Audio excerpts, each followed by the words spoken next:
Okay. Colorado absolutely dominates Arizona. Joe, your thoughts on the game? I mean, you just perfectly summed it up with one word. I said 3 words. Well, no, the one word that you said is what I think really paints the picture perfectly. Dominated.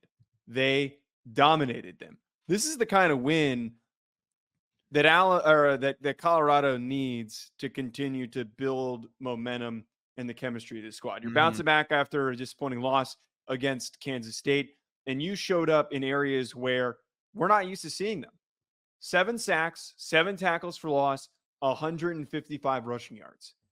If they can find ways to continue to replicate the way that they played against Arizona, they can finish this year 9-3, 10-2. It is within striking distance.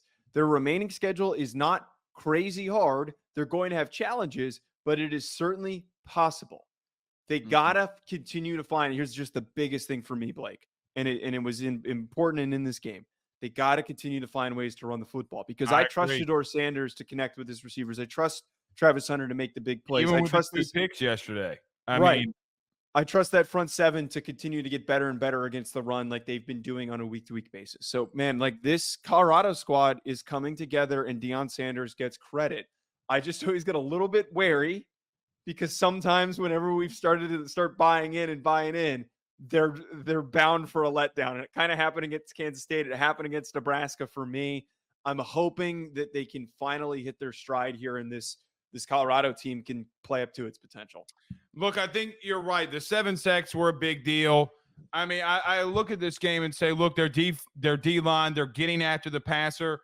Noah Fafita had no shot. And I think that's the thing that I look at. The man was under pressure all day. Now, Joe, what I will say is I do think that they've gotten better in attacking the run game defensively. They did give up 107 yards rushing. That's still a really good feat. I don't want to discredit this win, and I'm not going to. I don't think Arizona's a good football team. But yeah, by the way, we got pissed all over by Arizona fans in the offseason because we said Brent Brennan was a lazy, shitty hire. The guy turned a bunch of NFL players into a bunch of JV players the way that they're playing right now. That guy sucks. Well, it's still a dominating win. And you did exactly what you needed to do against an opponent that wasn't anywhere close to your stratosphere, right? Which is why it's impressive how badly they beat them. Correct. And to be honest with you, I felt like they took their pedal off the metal and took their foot off the gas when they went up 28-7. I'm like, Deion's going to run the football, and they're going to get out of here. This is a great decision by him. Joe, this could have been much, much worse than what it was. I mean, when you look, at the game summarization, Joe, the first half, they're up 28-7. They only get 6 points in the second half. They completely let the gas out in this game. They could have beaten them by 40-plus points. I don't mind that, but you can't box score watch this game. Okay, because the first half, man, they were dominating. I do think Shedeur made a couple of bad decisions. That's why the 2 picks are there. Yeah, the 1 pick he threw like right into a linebacker's chest, which it was a little tough. Yeah, was really bad. But look, man, you're right. I mean, Colorado's sitting at 5-2. Joe, they're 3-1 in conference. I mean, they're squarely in the mix of this Big 12 title race. There's 2 player stats that I want to reference here. Tetero McMillan, who is supposed to be this huge, big name box out receiver, only goes 5 for 38. He got boxed out. Yeah, they clamped his ass. There was nothing that was going to happen there. So the secondary for Colorado steps up. An amazing. Well, a lot of that's got to do with the pass rush too. I mean, Fafita didn't have time to sit back there to get him the football. He's a vertical receiver, but to your point, they shut him down. One kid that I want to see them continue to get the football to, Isaiah Ogostave. I might be saying his name a little bit wrong. I watched his highlight tape as a recruit a couple of years ago when I was one of the shows I was doing was a little bit more recruiting heavy. And that kid runs hard. Like, he is big. He is strong.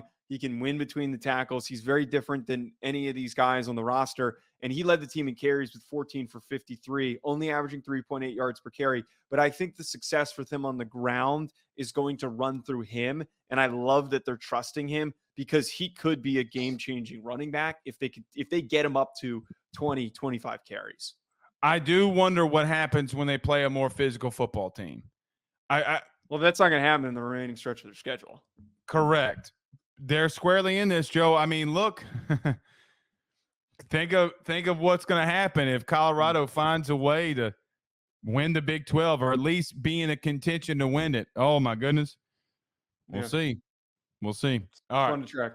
BetOnline remains your top spot for all of your live betting action and contests. NFL, college football, UFC, NHL are all in full swing. BetOnline is your number one source for wagering news, odds, trends, and predictions with both desktop and mobile access at any time.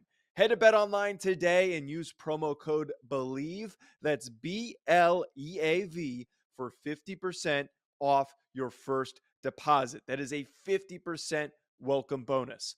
Bet online, where the game starts.